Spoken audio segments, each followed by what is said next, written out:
Radio show host Charlamagne Tha God applauded a Trump campaign ad that aired during NFL football games over the weekend.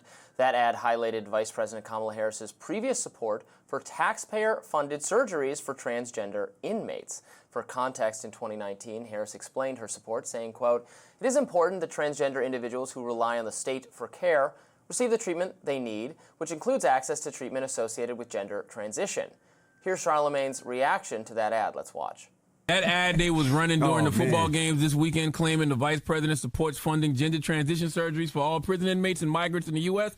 That was nuts. I don't know if it was. I wouldn't say nuts, but that was crazy. That was funny. I don't know if it was the backdrop of football, but when you hear the narrator say Kamala supports taxpayer-funded sex changes for prisoners, that one line, I was like, hell no, I don't want my taxpayer dollars going to that. I definitely see that. She did. That ad was effective. Kamala took a picture with a transgender. It was this what they were saying, that it made it seem like Kamala supports transgender sex changes in jail with our money. That's what it came across. Yeah, isn't that what they're saying? It literally said that Kamala supports taxpayer-funded sex changes for prisoners, and it talks about how she supports funding gender transition surgeries for all prison inmates and migrants in the United States. That ad was impactful. It was. I'm not gonna lie. I was like, damn. Was it because it was during football? Yes. I think it was because it was during football. But then last week, like the contrast of it. Yes. But then last week they had the same thing running on Tim Walsh and said he likes tampons in boys' bathrooms. I would not have paid that. I don't think I would have paid that commercial no attention if it was any other time. But when you're watching football and you just what the hell? In between big commercials, they give you this? Yeah, I think it's important to admit that this was a pretty solid hit, digging up this old questionnaire that Kamala Harris responded to from the ACLU, where she was prompted by the organization to adopt this stance, and she did so quite willingly. It is not, I think we can all recognize, that even if you, for some reason, happen to agree with it, I do not think it is a politically popular stance. I think it is one that's made her quite vulnerable to say specifically that inmates, criminals, should have their sex change operations or whatever it is paid for by the state. I would further wonder whether some of them might not. This is not at all, in my view, a ridiculous scenario where someone who's going to be in prison for a long time would seek this kind of treatment in order to get into the women's prison instead of the men's prison, which is much safer than men's prisons in many cases for the lot of violence and stabbing and things. I mean, that happens in women's prisons too, but it is much safer environment. I can imagine that absolutely happening, and I guess taxpayers will be paying for it. I think there's the issue, right? There's the policy, which is never accurately portrayed through media. And then there's the tactic. The tactic here reminds me of Lee Atwater's tactics, the famous conservative ad maker who worked with Roger Ailes in the early the 80s and early 90s. And there was that ad against Michael Dukakis, the very famous Willie Horton ad, which painted him as really being horrible on crime. And they ran it in certain states, and that's what effective ads do. I don't love that Charlamagne Tha God is covering this. He's saying it's a great ad, and he supports Kamala Harris, and he speaks to a group of black men in particular right now that are a bit more conservative when it comes to cultural issues. And I just found it odd that, like, it's one thing to talk about an ad, it's nothing to praise it. And the ad was effective, and it is, well, we don't know actually until the polls come out, but it is targeting a group of folks that Kamala Harris is really trying to peel a few off of. She wants to bring a few men who might be down the center, who might not like Trump, to get off their couch and vote for her. And what Donald Trump is doing is appealing to those same men and saying, stay on the couch because she's nuts.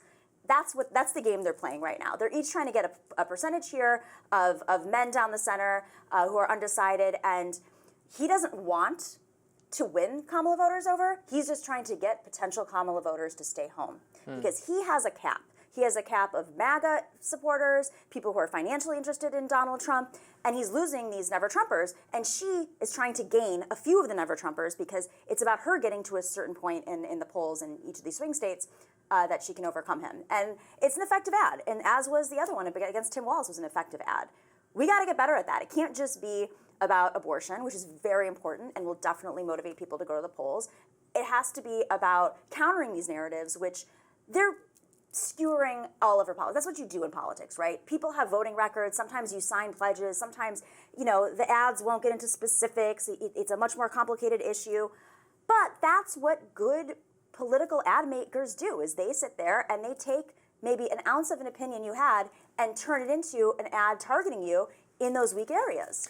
Kamala Harris could, of course, neutralize the issue by just saying that she no longer supports that policy. She's done this on fracking. She's done this on decriminalizing the border. She's done this on a whole host of very unpopular, far-left, culturally progressive type stances she felt compelled to adopt when she ran for president in 2019. She could do so here. In fact, she's shown no hesitance to shake off her past support for things that are extremely unpopular. So I guess it's telling, if she doesn't choose to do that here, that she stands by it and thinks this is a very important issue to keep in your campaign portfolio. The taxpayer fund, again, if they want to pay for it themselves, that's fine, but the taxpayers will pay for this level of care for inmates. I don't think she wants to call attention to it. I think that if you're Well, I know she doesn't want to call attention to it. Well, it's also more complicated, right? So if she's explaining, she's losing. That's an old rule in the political world. Yeah. If you're explaining, you're losing. On fracking, that has to do with the key portion of voters that do vote on that issue, because it's their jobs depend on it. in Pennsylvania. So there's reasons, and there's national security implications, and obviously wanting to get off of foreign oil. There are plenty of aspects to fracking and why she reversed her positioning, which I don't agree with, but I understand what her mindset was behind that. This is not something she wants to bring up and get into the weeds about, because now we're going into a cultural debate, and most voters aren't really voting on trans issues. It might annoy someone enough, they want to keep the negatives up there with Kamala Harris, that they decide, you know what, I just don't think she's what I want to vote for, but I'm not going to vote for Trump. Yeah, That's the strategy. It's not just a cultural issue. Again, if it's being taxpayer funded, right? I don't care what other people do with their bodily autonomy, with their make whatever choices you want, but do we all have to pay for it? We're paying a lot of money to keep people in jail right now, That's true. many of whom probably don't deserve to be in jail. So if you want to have a greater conversation about funding the prison industrial complex and taxpayers funding it, I would love to have the conversation. Be in jail. And we'll agree. Yeah, we'll agree on, I would release nonviolent drug offenders, certainly. Although there's a lot of people who do need to be locked up. And Kamala Harris said that she would go further than Joe Biden when it comes to marijuana, and she would push to legalize it entirely. I'm happy for that. We should absolutely do that. It's crazy. It's not legal. I support that. I would like to see more action from Democrats leading on that issue, because their base allows them even that much leeway. Although Republican base too thinks many drugs should be, to at least some extent, decriminalized or decided at the state level. It really doesn't need to be a federal policy, but the feds should not have it scheduled such that maybe if your state or your locality legalizes it, you could still have the DEA sweep in and arrest everybody. Nobody wants that threat looming over your head. So just get the federal government out of it and let states that want to experiment with laxer laws on this stuff do so. I think that would be great. And it would regulate marijuana across the board if it was federalized, which is a big issue between states, is you have different levels and different folks taking advantage of growing marijuana, and you don't know. Not that I would know, because I don't do it. There's some strong stuff out there right now. Sometimes it's strong, sometimes it's not. I know someone who knows. Yeah, we know somebody who knows. And I just happen to be holding their stuff right now. No. It's my friends. It's fine. Libertarian, I'm all for drug legalization. No hypocrisy over here. DA's right there. Busting into the studio. They'll never take me alive. That does it for us today on Rising. Be sure to like, share, and subscribe so you never miss any of our content. And for those of you who like to listen while on the go, we're now available anywhere you can find podcasts. And we'll be back tonight for some special VP debate coverage. And then, of course, we'll be back tomorrow as well. See you then.